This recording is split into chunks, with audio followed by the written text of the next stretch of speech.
نحمده ونصلي على رسوله الكريم أما بعد فأعوذ بالله من الشيطان الرجيم بسم الله الرحمن الرحيم الذين إن مكناهم في الأرض أقاموا الصلاة وآتوا الزكاة وأمروا بالمعروف ونهوا عن المنكر ولله عاقبة الأمور صدق الله العظيم وصدق رسوله النبي الكريم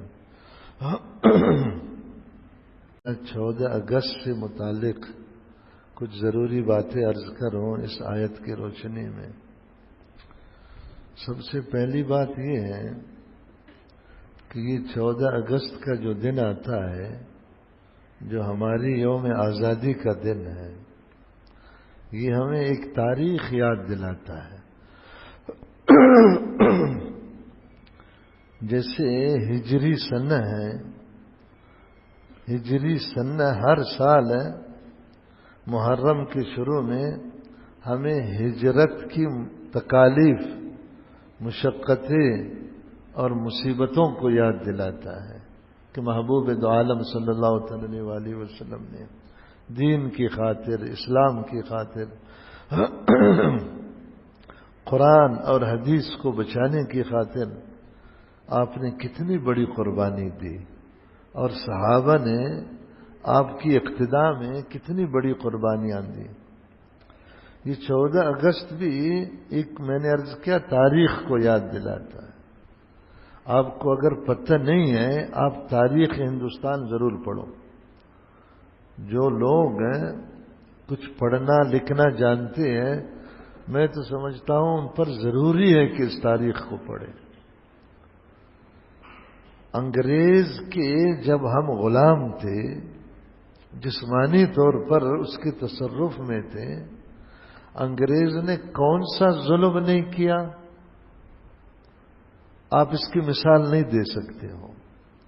مسلمانوں کے مال، مسلمانوں کی عزت، مسلمانوں کی جان، مسلمانوں کا وطن،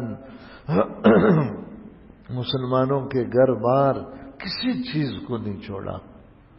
200 سال تک بر صغیر کے پاک و ہند کے اندر اس نے جو ظالم انداز اختیار کر کے جو ظلم ڈھائے، ہم تاریخ پڑھ کر رونگٹے ہمارے کڑے ہو جاتے ہیں۔ تو جن پر گزرے ہوں گے ان کو ابھی بھی اکے دکے بوڑھے لوگ موجود ہوں گے جن کو پاکستان بننا یاد ہے۔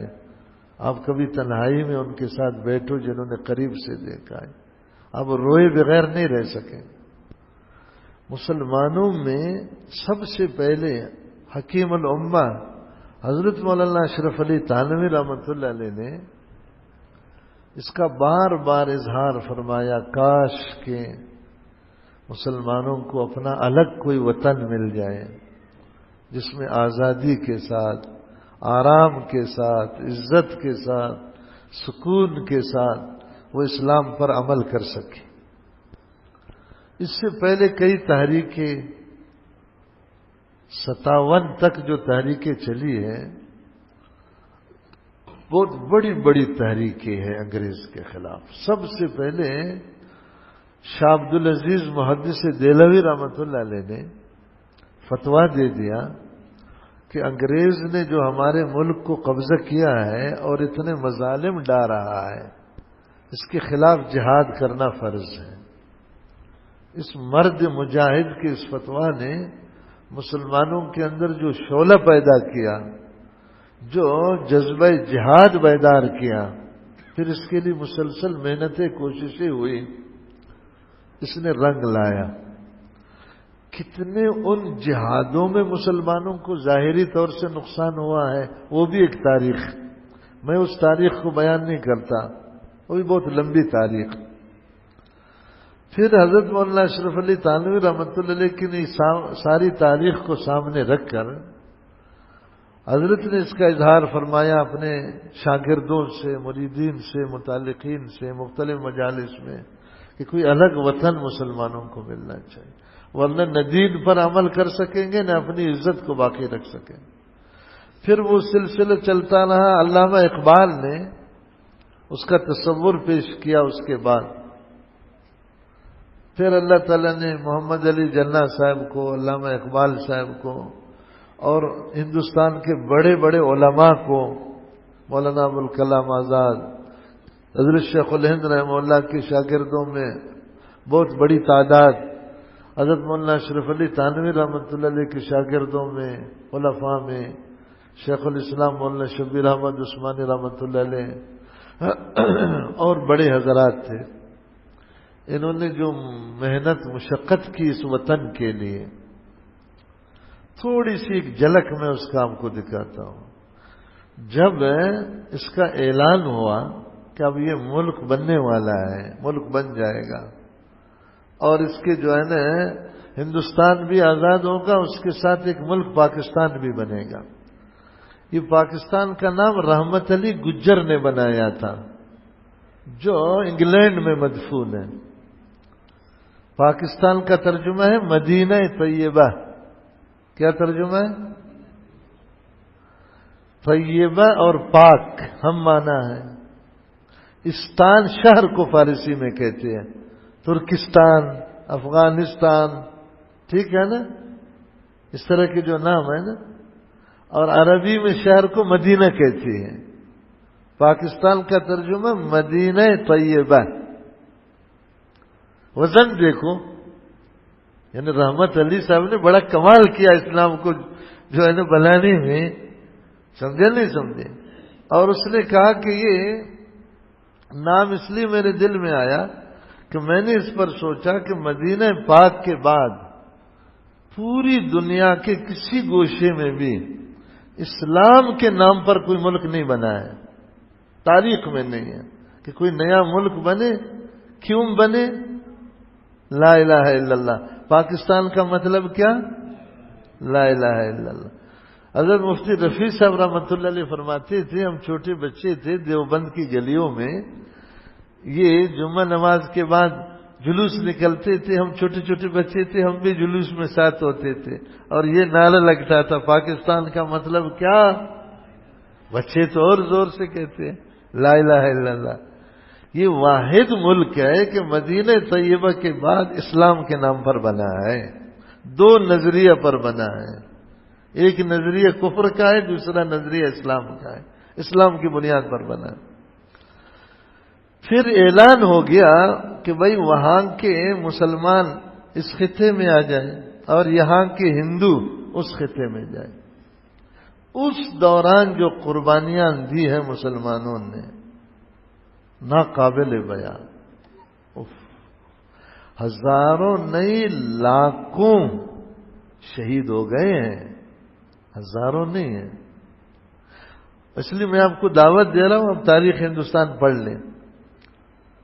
خواتین کو پکڑ کر ان کے سینہ کاٹ کر ان کے سامنے پھینک دیتے تھے. ماں باپ عاجز ہے اس کے سامنے اس کی بچیوں کو سکھ اور ہندو اٹھا کر لے جاتے تھے. ایک خاتون اپنا واقعہ خود بیان کرتی ہے، وہ مورخ نے لکھا ہے کہ میرے سب گھر والوں کو مار دیا سکھوں نے اور ہندوؤں نے، میں اکیلی رہ گئی. میں نے کہا میں ایک عورت ذات ہوں، میں ان کے قبضے میں آ گئی تو میرے ساتھ کیا کریں گے. دور سے ایک نوجوان گزر رہا تھا، میں نے اندازہ کیا مسلمان ہے، اس کو بلایا.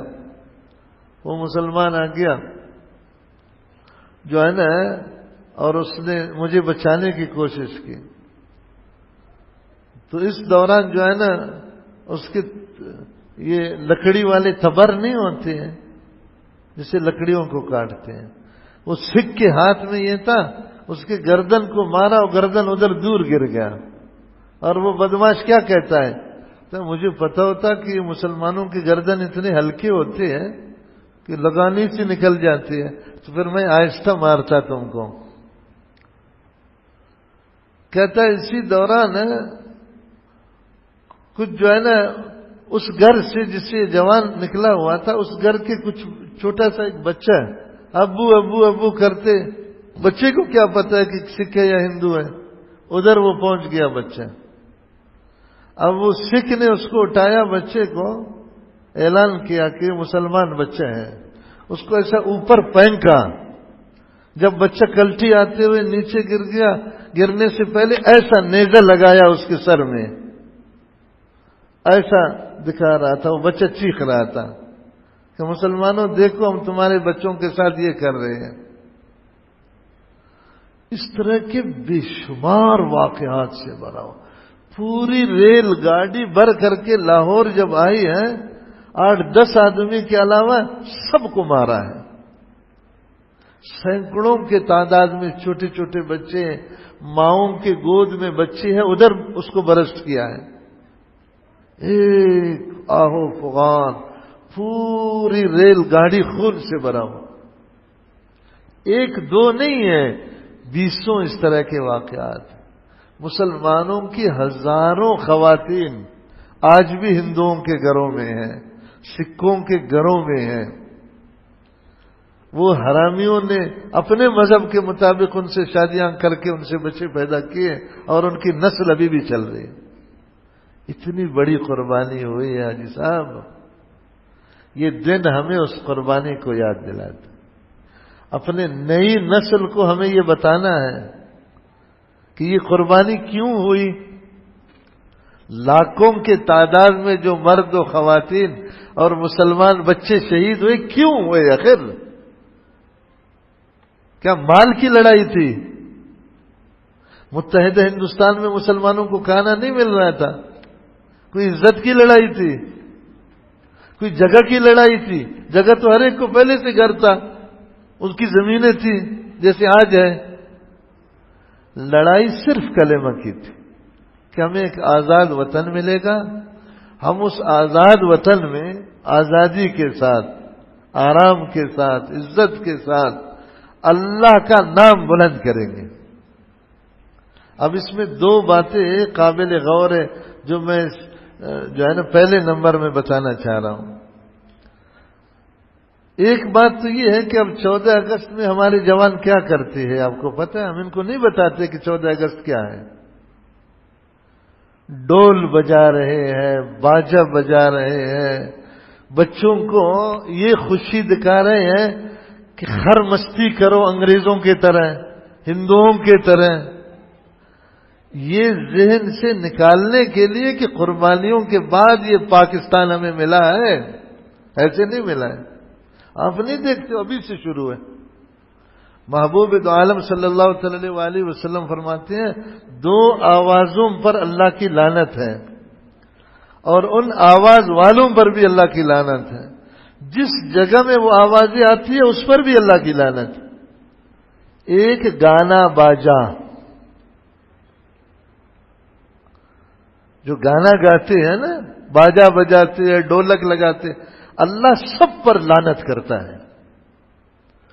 دوسری وہ آواز جو کسی میت کے مرنے پر چیخ چیخ کر خواتین روتی ہے، جس کو نوحہ کہتے ہیں، اللہ اس پر بھی لعنت کرتا ہے۔ کیا کرتا ہے؟ تو ہم آزادی کے دن اللہ کی لعنت کو لے رہے ہیں ہمارے جوان، اور اپنے دادا پر داداؤں کی جو قربانی ہے، نانا نانیوں کی جو قربانیاں ہیں، دادیوں کی جو قربانیاں ہیں، 77 سال گزرا ہے، ہر 77 سال میں ہم 14 اگست میں خرمستیاں کرتے ہیں۔ خدا کے لیے جوانوں اللہ سے ڈرو۔ اللہ کا غضب اگر آ گیا نا، اللہ جیسے دینا جانتا ہے لینا بھی جانتا ہے۔ سمجھ میں آ گئی بات؟ دوسری بات، ہم جو صوفی لوگ ہیں، نمازی، روزہ والے، حج کرنے والے، ہمارے بڑوں نے یہ ملک ہمیں لے کر کیوں دیا کہ ہم آزادی سے 100% اسلام پر چلیں گے۔ پہلے میں اپنے سے پوچھتا ہوں میں کتنا اسلام پر چل رہا ہوں؟ اپنی مرضی کا اسلام ہے، اپنی مرضی کا دین ہے، اپنی مرضی کی شریعت ہے، رسمی کچھ چیزیں سب کر رہے ہیں۔ نماز سیکھنا نہیں ہے، ویسے پڑھنا ہے، ٹھیک ہے نا؟ حضرت مفتی زین العابدین صاحب رحمۃ اللہ علیہ مجھے یاد ہے ریونڈ میں ایک دفعہ فرما رہے تھے، فرمایا مسلمان دین کو سنتے ہیں سیکھتے نہیں ہیں، سننا ہے بس۔ تم کھانے کے بارے میں سنو تو پیٹ بھر جائے گا یار، جتنے کام دنیا کے ہو رہے صرف سن رہے یا کام عملاً کر رہے؟ عملی کام تو کرنے سے ہوگا۔ ہماری تجارت شریعت کے خلاف، ملازمت شریعت کے خلاف، حرفت شریعت کے خلاف، صنعت شریعت کے خلاف، ہمارے گھروں کی زندگی شریعت کے خلاف، اخلاقیات شریعت، یعنی اس وطن کا ہم نے کیا قدر کیا ہے یار؟ ہم نے تو اللہ سے وعدہ کیا تھا کہ اللہ ہمیں وطن آزاد دے دے، ہم 100% تیری بندگی کریں گے۔ اللہ نے دعا سن لی، ان قربانیوں کو قبول کیا، ایسا پاکیزہ وطن ہمیں دیا۔ آپ کو پتہ ہے پوری دنیا میں ایسا ملک نہیں ہے جس میں تمام چیزیں موجود ہوں۔ کسی جگہ میں کوئلہ ہے تو سونا نہیں ہے، کسی جگہ میں سونا ہے تو پانی نہیں ہے، کسی جگہ میں کیا ہے۔ یہ واحد دنیا کا ایک خطہ ہے جس میں ہر نعمت موجود ہے، ہر نعمت۔ اندازہ کرو یار، اللہ نے خطہ بھی دے دیا اور کس طرح بامالا خطہ اٹھا کر دے دیا۔ سمجھ میں آ گئے؟ یہ آج ہمیں محاسبہ کرنا ہے، 14 اگست کے دن خاص محاسبہ کرنا ہے۔ ایک تو وہ قربانی کو یاد کرنا ہے، دوسرا اس کو یاد کرنا ہے کہ ہم نے وعدہ کو کتنا پورا کیا ہے بھائی۔ ہاں، باپ خوش ہے کہ میرا بچہ قرآن پڑھ رہا ہے، یہ اچھی بات ہے، نعمت خدا ہے، مگر اس کا یہ مطلب نہیں ہے کہ تم دین مت سیکھو۔ کوئی کہتا ہمارا دادا پردادا بڑے بزرگ تھے، تو بھائی پردادا کی بزرگی سے یہ تو ثابت نہیں ہوا کہ تمہیں آزادی ہے تم مرضی کچھ کرو۔ اور ہماری نماز روزہ سے تو یہ ضروری نہیں ہے کہ باقی سب چیزوں میں شریعت کو خیر بات کہہ دیں، اس کا مراقبہ کرنا ہے۔ دوسری بات، اللہ کا قرآن ہمیں یہ کہتا ہے، محبوب عالم صلی اللہ علیہ وسلم کے احادیث کہتے ہیں کہ ہم جو نعمت کسی کو دیتے ہیں اس لیے دیتے ہیں کہ اس کی شکر گزاری کا امتحان لیتے ہیں کہ یہ شکر کرتا ہے یا نہیں کرتا۔ اگر شکر کیا تو میں اس نعمت کو بڑھاؤں گا، شکر نہیں کیا ان عذابی لشدید قرآن میں ہے، میں ایسا سخت عذاب میں پکڑوں گا کہ اس کو دن کے تارے نظر آ جائے کہ عذاب کیا ہوتا ہے۔ شکر کس کو کہتے ہیں؟ شکر اس کو کہتے ہیں جو نعمت جس نے دیا ہے، مثلا ہاتھ اللہ تعالیٰ نے دیا ہے نا، اس کو اس کی مرضی سے استعمال کرو۔ یہ آنکھ کی نعمت اللہ نے دی ہے نا، اس کی مرضی سے استعمال ہوگا۔ کان کی نعمت اللہ نے دی ہے، اس کی مرضی سے استعمال ہوگا۔ جس نے نعمت دیا ہے، نعمت کو اس کی رضا کے مطابق استعمال کرنا۔ یار دنیا میں اس کی مثالیں لے لو، کسی ادارے نے یا کسی دوست نے یا کسی کمپنی نے آپ کو خوش ہو کر ایک موٹر سائیکل دے دیا، وہ کس لیے دیتا ہے کہ چلاؤ اس کو نا، سواری کرو، اس سے نفع اٹھاؤ۔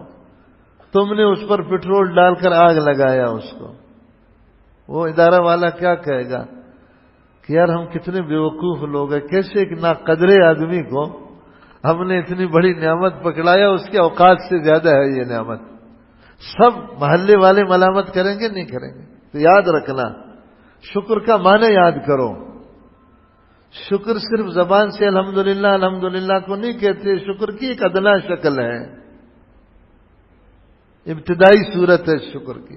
شکر کہتے ہیں نعمت کو منعم کی مرضی کے مطابق استعمال کرنا۔ تو بتاؤ ہم پاکستان کو اللہ کی مرضی کے مطابق استعمال کر رہے ہیں؟ ہاں، ہر گناہ ہر پاکستانی کرے گا، یہ سمجھو ناشکری کر رہا ہے۔ ناشکری کرنا اللہ تعالیٰ کے عذاب کو دعوت دینا ہے۔ کیا کرنا؟ اب میں جو آیت میں نے پڑھی ہے میں اس کا ترجمہ کرتا ہوں۔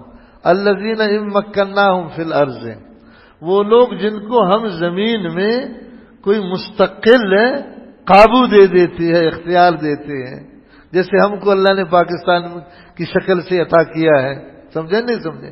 وہ کیا کرتے ہیں؟ اقام الصلاۃ، نماز پڑھتے ہیں۔ فتح مکہ کا تو واقعہ سنا ہے نا، سب مسلمانوں کو معلوم۔ محبوب عالم صلی اللہ علیہ وسلم مکے میں جب پہنچے، سب سے پہلے جا کر کے آپ نے نہایا ہے۔ حضرت ام ہانے بنت ابی طالب وہ کہتی ہے کہ میں گھر کے اندر داخل ہو گئی، حضرت فاطمہ نے پردہ کیا ہوا تھا، میں نے پوچھا کیا ہے؟ انہوں نے کہا کہ محبوب عالم صلی اللہ علیہ وسلم نہا رہے ہیں۔ تو میں نے سلام کیا، حضور نے فرمایا کون؟ میں نے کہا ام ہانی بنت ابی طالب۔ حضور نے فرمایا مرحبا بک، خوش آمدید ہو تمہیں۔ سمجھے نہیں سمجھے؟ بہت خوش ہوئے میرے جانے سے، گھر کا فرد ہے نا، قریبی رشتے دار۔ تو اس نے پھر جب آپ نہانے سے فارغ ہو گئے، سب سے پہلا کام یہ کیا، 8 رکعتیں شکر کی آپ نے پڑھ لی۔ ہم 14 اگست میں کیا شکر کر رہے؟ ڈھولک بجاؤ، بنگڑے ڈالو، ہے یا نہیں ہے؟ پونکنا بچوں کے ہاتھوں میں دیتے ہیں کہ لوگوں کو ڈراؤ۔ کبھی ہم نے بچوں کو یہ تعلیم دی ہے کہ 14 اگست میں سب سے پہلے یہاں اشراق پڑھیں گے، تم 2 رکعت نفل پڑھ کر اللہ کا شکر ادا کریں گے؟ یا اللہ، وہ بھی دن تھا کہ ہندو ہمیں اذان دینے کے لیے نہیں چھوڑتے تھے۔ آج اللہ کا کرم ہے، ہر محلہ میں 10 مسجدوں سے اسپیکروں میں اذانیں ہوتی ہیں۔ وہ بھی ایک دن تھا کہ ہمیں کوئی تہوار کرنے نہیں دیتے تھے۔ یار آپ لوگ نہیں سنتے، ابھی بھی ہندوستان کے کئی ایسے علاقے ہیں وہاں گائے ذبح نہیں کر سکتے مسلمان عید قربان میں، جان سے مار دیں گے۔ کتنی مظلومیت کی زندگی ہے۔ حالانکہ پاکستان سے زیادہ مسلمان وہاں ہیں، کیونکہ انڈیا کی آبادی بہت زیادہ ہے نا، عرب سے بھی متجاوز ہے، 25-26 کروڑ، پاکستان سے بھی زیادہ وہاں مسلمان ہیں۔ مگر وہ مسلمان بھی کتنے مظلوم ہیں بیچارے ابھی اس سال میں، ہے یا نہیں ہے؟ یار اپنی مرضی سے آپ اپنی گائے کو ذبح نہیں کر سکتے ہو، بتاؤ کیا زندگی ہے تمہاری؟ کئی علاقوں میں گائے رکھ نہیں سکتے، کہتے گائے تو ہماری ماں ہے، تم کیسے اس کو ذبح کرتے ہو یا اس کو کس سے کام لیتے ہو؟ بیل کو نہیں چھوڑتے۔ ابھی بھی اس کے نشانات موجود ہیں، آپ گوگل کرو آپ کو مل جائیں گے۔ سمجھ میں آ گئی بات؟ نہیں آئی؟ اللہ کہتا ہے جب ہم کوئی وطن دیتے ہیں، جگہ دیتے ہیں، اختیار دیتے ہیں، سب سے پہلے یہ لوگ کیا کام کرتے ہیں؟ اقام الصلاۃ، نماز پڑھتے، اللہ کی عبادت کی طرف متوجہ ہو جاتے۔ وآتوا الزکاۃ، وآتوا الزکاۃ، دوسرے نمبر میں زکات دے دیتے ہیں، یعنی مال خرچ کرتے ہیں۔ نماز میں جان کا خرچ کرنا ہے، زکات میں مال کا خرچ کرنا ہے، کیونکہ جیسے جان اللہ کی ہے تو مال بھی تو اللہ کا ہے نا، آخر روزی بھی تو وہی دے رہا ہے ہمیں۔ تیسرا کام کیا کرتے ہیں؟ مفسرین نے فرمایا اقام الصلاۃ میں ساری جانی عبادتیں آ گئی، جان سے متعلق جتنی عبادتیں ہیں، خواہ معاملات سے متعلق ہے، معاشرت سے متعلق ہے، اخلاقیات سے متعلق ہے، سیاسیات سے متعلق ہے، اگر میرے جسم سے تعلق رکھتے اس میں سب آ گئے۔ آتوا الزکات میں مالی تمام چیزیں آ گئیں، مال میں بھی تعمیم ہے، خواہ گھریلو زندگی میں، باہر کی زندگی میں، کمائی میں، خرچ کرنے میں، دینے میں، نہ دینے میں، سب چیزیں آ گئیں۔ پھر اس کے بعد کیا کرتے ہیں؟ وَأَمَرُوا بِالْمَعْرُوفِ، لوگوں کو نیکی کا حکم کرتے ہیں کہ یار جیسے میں نماز پڑھ رہا ہوں، یعنی جسمانی اللہ کے احکامات کو زندہ کر رہا ہوں، تم بھی کرو، تم بھی مسلمان ہو۔ سمجھے نہیں سمجھے؟ اور جیسے میں اپنے مال کو اللہ کے راستے میں لٹا رہا ہوں، تم بھی کیا کرو؟ یہ تیسرا کام ہے، امروا بالمعروف، نیکی کا لوگوں کو حکم کرتے ہیں۔ جدھر اپنا ہاتھ چلتا ہے، جیسے اپنا جسم ہے اور اپنے ماتحت بچے ہیں، وہاں تو ہاتھ سے کام لے لیں، ٹھیک ہے نا؟ جہاں ہاتھ نہیں چلتا زبان سے کام لے لیں۔ حکمرانوں کے لیے تو ڈنڈا کا استعمال کرنے کا حکم ہے، کبھی تم کو ہم نے حکومت کس لیے دی ہے کہ آپ اپنا ڈنڈا چلاؤ۔ فرضی نماز جو نہیں پڑھتا ہے اس کو تعزیر کرو، فرضی زکات جو نہیں دیتا اس کو جیل میں ڈال دو۔ ادھر سے جو نمازیں زیادہ پڑھے اس کو جیل میں ڈالیں گے، جو نہ پڑھے اس کو کوئی کچھ نہیں کہے گا۔ سمجھ میں آئی نہیں؟ جیسی روح ویسا فرشتہ ہے، جیسے ہم ہیں ویسے ہمارے حکمران ہیں۔ یہ غلط کہہ رہا ہوں۔ وَنَهَوْا عَنِ الْمُنْكَرِ، چوتھا کام ہے کہ گناہوں سے روکتے ہیں۔ کیا کرتے ہیں؟ یہ دیکھو مجھ پر بھی فرض ہے، آپ پر بھی فرض ہے، یہ ڈولک والوں کو روکنا کہ یار خدا کا خوف کرو۔ لاکھوں مسلمانوں نے شہادت سے اس ملک کو حاصل کیا ہے، ظالموں تم اللہ کی نافرمانی کر کے اللہ کے عذاب کو بلا رہے ہو، اللہ کے عذاب کو دعوت دے رہے ہیں۔ مخلوط پروگرام سمندر میں مرد و زن بے حجاب بغیر پردہ کے جو بدماشیاں ہوتی ہیں وہ سب کے سامنے ہیں، کسی سے ڈکی چھپی نہیں ہے۔ یہ اپنے نئی نسل کو بتانا ہے، اقاموا الصلاۃ وآتوا الزکاۃ وامروا بالمعروف ونہوا عن المنکر۔ ان کو ہم کوئی وطن دے دے، زمین دے دے، یہ 4 کام کرتے ہیں۔ یہ اللہ کا حکم ہے، جو نہیں کرے گا وہ مجرم ہے۔ سمجھ میں نہیں آئی بات؟ اگلی بات 14 اگست میں تیسری بات بتا رہا ہوں۔ اپنے بچوں کو ہمیں سمجھانا ہے کہ بچیوں وطن کی قدر کرو، اس وطن کو بینٹ مت چڑھاؤ۔ قومیت، عصبیت، وطنیت، لسانیت، سمجھے نہیں سمجھے؟ یہ بڑی ذات ہے، یہ چھوٹی ذات ہے، یہ پٹھان ہے، یہ بلوچ ہے، یہ سندھی ہے، یہ فلان، ان کا بینٹ مت چڑھاؤ۔ حدیث شریف میں جب آپ مکہ کو چھوڑ رہے تھے نا، رسول پاک صلی اللہ علیہ وسلم بار بار مڑ کر دیکھ رہے تھے اور ٹھنڈی سانس لے رہے تھے کہ ہائے میں تجھے نہیں چھوڑنا چاہتا، تیری قوم نے مجھے مجبور کی۔ اور جب مدینہ کو حضور نے وطن بنایا، وہ بھی حدیث کی کتابیں بھری ہوئی ہیں، جب آپ سفر پر جاتے نا، واپسی پر سواریوں کو تیز کرتے مدینہ کی محبت میں۔ صحابہ کہتے ہیں جب حضور قریب آتے نا مدینہ سے، ایسے لگتا تھا کہ حضور میں کوئی نئی جان آ گئی ہے۔ اس سے کیا سبق ملتا ہے؟ کہ اللہ نے جو آزاد وطن کے نام سے جو وطن دیا، اس کی قدر کرو، اس کی ناقدری نہ کرو۔ خدا نہ خواستہ اللہ نہ کرے اس دن کو، اگر اس وطن کو کچھ ہو جاتا ہے، ہم اس حال سے بدتر ہوں گے جو انگریز کے زمانے میں تھا۔ انگریز اتنا ظالم نہیں ہے جتنا ظالم ہندو ہے۔ سمجھ میں نہیں آئی بات؟ یہ اپنے بچوں کو سمجھانا ہے کہ خدا کے لیے پاکستان سے محبت کرو، وطن سے محبت کرو، یہ دین کا حکم ہے، شریعت کا حکم ہے، اللہ کا حکم ہے، اللہ کے رسول صلی اللہ علیہ وسلم کا حکم ہے۔ اس کو جھگڑوں کے بینٹ مت چڑھاؤ، فرقہ واریت کے بینٹ مت چڑھاؤ۔ اگر کوئی غلطی کرتا ہے، ہاتھ اٹھاتا ہے، ہاتھ نیچے کرو اللہ کی خاطر۔ کوئی غلطی کرتا ہے اس کو اللہ کی خاطر معاف کرو۔ سمجھ میں نہیں آئی بات؟ اللہ کرے کہ یہ بات ہمیں سمجھ میں آئے، ہمارے حکمرانوں کو بھی سمجھ میں آئے۔ اگر یہ بات ہمیں سمجھ میں آ گئی نا، یہ 77واں یوم آزادی ہم منا رہے ہیں، پتہ ہے ہم کو، مگر ہم حقیقت میں نفس کے غلام ہیں، آزاد نہیں ہوئے، شیطان کے غلام ہیں، آزاد نہیں ہوئے، انگریز بابا کے آج بھی غلام ہیں، آزاد نہیں ہوئے۔ جب یہاں سے جا رہے تھے نا انگریز، وہ لارڈ میکالا بہت مشہور ہے جس نے نظام تعلیم ہمیں دیا، اس نے کہا کہ ہم نے اتنی محنت کی ہے 200 سال میں کہ یہ شکل کے تو کالے ہیں مگر دل کے گورے رہیں گے۔ مسلمانوں کے بارے میں کہا، ہندوستان کے بھی اکثر علاقوں میں گرمی ہوتی ہے نا، سنولے شکلیں ہوتی ہیں، کہا کہ شکل سے تو کالے ہے، یہ ہمارے جانے کے بعد بھی ان کا دل گورا رہے گا۔ انگریز سفید کلر کے ہوتے ہیں نا، دل ان کا انگریز رہے گا۔ جو نفس کی بات مانتا ہے، شیطان کی بات مانتا ہے، انگریز کی بات مانتا ہے، ایمان سے بتاؤ وہ دل سے گورا ہے یا نہیں ہے؟ ہاں، اس لیے اس پر غور کرو۔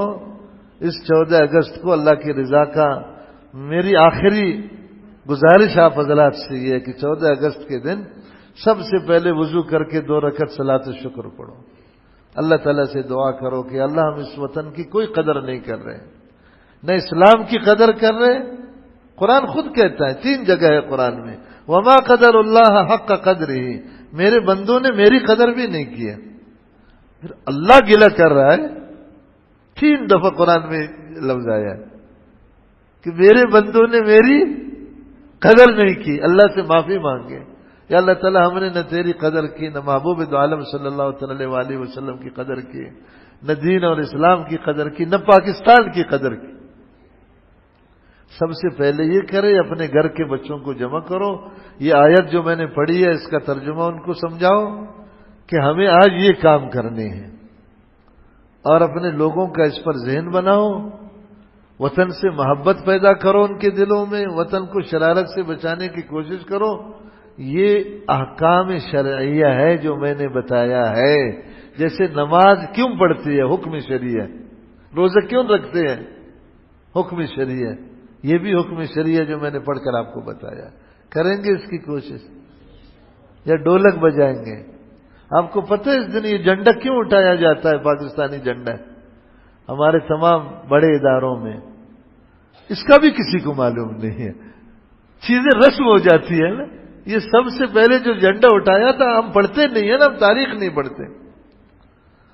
قائد اعظم محمد علی جناح صاحب رحمۃ اللہ علیہ نے یہ کہا تھا کہ اس کو جو ہے نا ہم جھنڈے کو اوپر کر کے اپنے عمل سے یہ ثابت کرنا چاہتے ہیں کہ ہم اس ملک کو ایسی ترقی دے دیں گے، اور ملک آزاد ہوا ہے لا الہ الا اللہ کی بنیاد پر. لا الہ الا اللہ کو ترقی ہوگی تو ملک کو ترقی ہوگی. لا الہ الا اللہ کو دفن کریں گے تو ملک کو ترقی ہوگی. جھنڈے کو جو اوپر کرنا ہے اس وقت کیا ارادہ رکھنا ہے؟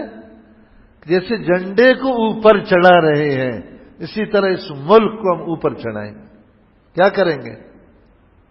قائد اعظم محمد علی جناح صاحب رحمۃ اللہ علیہ کے بارے میں حضرت حکیم الامہ مولانا اشرف علی تھانوی رحمۃ اللہ علیہ فرماتے تھے میں نے ان کو خواب میں دیکھا، سفید کپڑوں میں دیکھا. حدیث شریف میں میت کو سفید کپڑوں میں دیکھنا ہے اس کی جنتی ہونے کی علامت. میں نہیں کہہ رہا ہوں، حکیم الامہ فرما رہے. مولانا شبیر علی صاحب کو حضرت حکیم الامہ قدس سرہ نے محمد علی جناح صاحب کے پاس بھیجا، باقاعدہ ان کو نماز سکھائی، ان کی شریعت کے ضروری احکامات ان کو سکھائے. حضرت مفتی شفیع صاحب رحمۃ اللہ علیہ کا ایک ویڈیو ہے سوشل میڈیا میں چل بھی رہا ہے. اس موقع میں بڑا اچھا ہے اس کو چلانا کہ حضرت حکیم الامہ قدس سرہ نے ہمیں قائد اعظم کے پاس بھیجا، علماء کے وفد کو، جس میں مولانا شبیر احمد عثمانی صاحب بھی تھے، دوسرے علماء بھی تھے. تو ہم تو تھوڑے وقت کے لیے گئے تھے مگر انہوں نے بہت وقت دیا، اور جو باتیں ہم نے ان سے کی، حضرت کے پیغام پہنچایا، وہ سارے پیغام پہلے سے اس کے ذہن میں تھے. تو ہمیں قدر کرنی چاہیے، اللہ تعالیٰ سے معافی مانگنی چاہیے. وطن اور اہل وطن کے لیے اس 14 اگست کی دعا کرے کہ اللہ تعالیٰ اس کو عافیت کا 14 اگست بنائے، ہماری ہدایت کا 14 اگست بنائے، ہماری نسلوں کے لیے اس کو ظاہری باطنی ترقی کا ذریعہ بنائے. سبحان اللہ و بحمدہ، سبحانک اللہم و بحمدک، نشہد ان لا الہ الا انت نستغفرک و نتوب الیک. الحمدللہ رب العالمین والعاقبۃ للمتقین والصلاة والسلام علی خیر خلق محمد وآلہ وصحبہ اجمعین. اللهم انا نسألك العفو والعافية والمعافاة في الدين والدنيا والآخرة. ربنا آتنا في الدنيا حسنة وفي الآخرة حسنة وقنا عذاب النار. اللهم صل على سيدنا محمد النبي الأمي وآله وبارك وسلم برحمتك يا أرحم الراحمين.